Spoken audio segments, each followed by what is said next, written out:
Let's check out how Republicans feel about Abdul al-Sayed winning the primaries in Michigan. I'm sure it's a very sane reaction. To you about something you posted online. A few days ago, you wrote, quote, "Every single Muslim holding public office in America is a Trojan horse and a threat to both national security and our republic." Are you saying that anyone who is Muslim is a threat to the... And then the other one that he isn't reading here, it says, if not wanted to be blown up, stabbed, or ran by a car by a radical Islamist in the United States of America makes us Islamophobic, then so be it. Which is rightly pointed out that if that was said about any other group, Jewish people, black people, even white people, then this would rightly be called anti-Semitic, racist, that kind of thing. The only reason the right isn't calling it that is because it's directed against Muslim people. Like, we're talking friggin' 2001, post 9/11 levels of anti-Semitism here from the Republicans.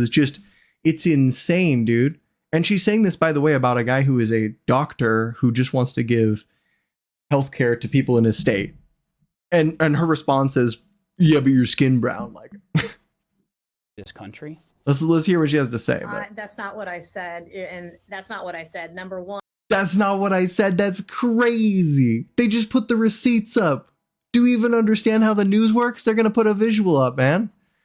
They showed exactly what you tweeted. People can see that shit. And I think we do have a real issue with radical I mean, it sounds Islamic like that's what you're saying.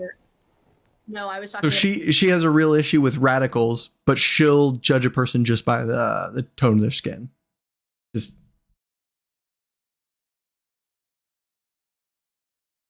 I don't know what to tell you there.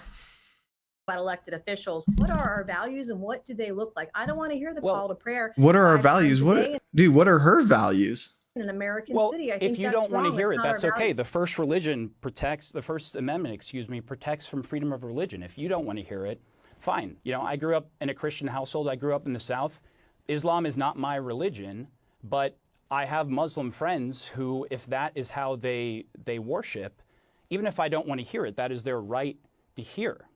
In the privacy of their own mosque or their own home, not on the streets of America. I think that we're speaking. I guarantee you, if she was supporting, do you remember that Christian football coach who was making the entire team pray with him, and then he got fired, and there was a big backlash, and they had to hire him back or something like that, or he got a payout or something to that effect? She would totally be supportive of that guy, even though that's putting his religion outside of the home, outside of the church, into the public domain, directly in contradiction with the First Amendment, by the way. He should, in fact, be fired for that, because the public school system is a government-run organization, which means that there should not be a religious over or undertone within the schools.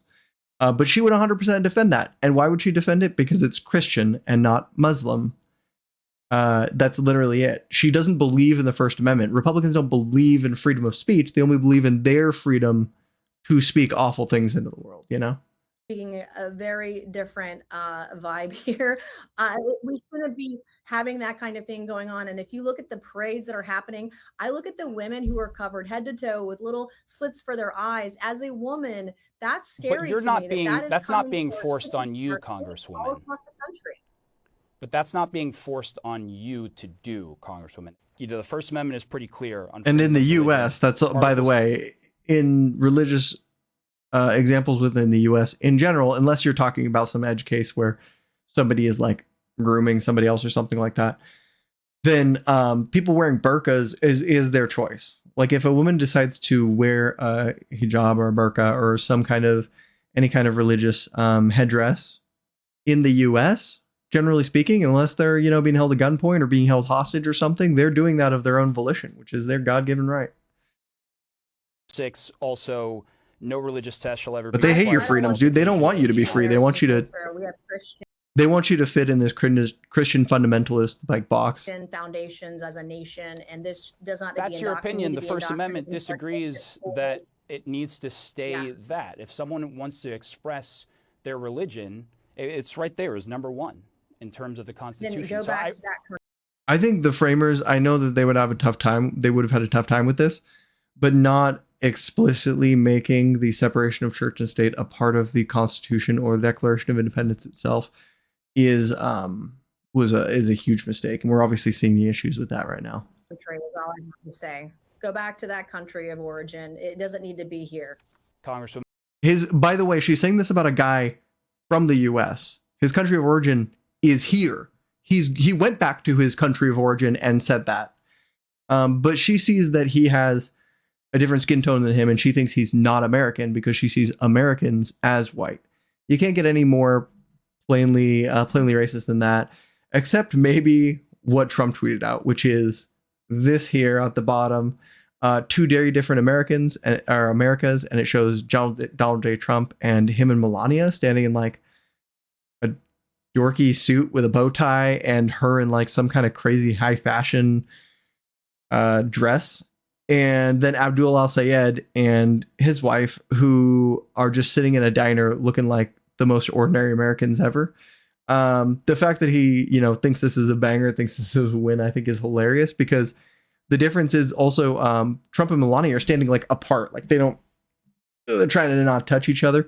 Abdul al-Sayed is like leaning on his wife, they're having fun. They're just out for like what looks like a normal date night. You could look in, any town in the US and see a nice little couple like this sitting in a diner somewhere, and it'd look pretty in place. Whereas Trump and Melania look very out of place. They look like aristocrats, just like chilling at some, I don't know, Gucci runway show or something weird like that. So very weird of them to try and flex looking like a normal American. And the only explanation for it is that they see normal American as being white. So they're showing you a picture of like, hey, here's like me and my ostensibly white passing wife with these two versus these two people who are Middle Eastern, and they're wearing like a shawl. I think it's a shawl. I don't know what exactly the headdress, the exact name for it would be, but like they're wearing some kind of head covering. Ooh, like I think the thing that Melania is wearing is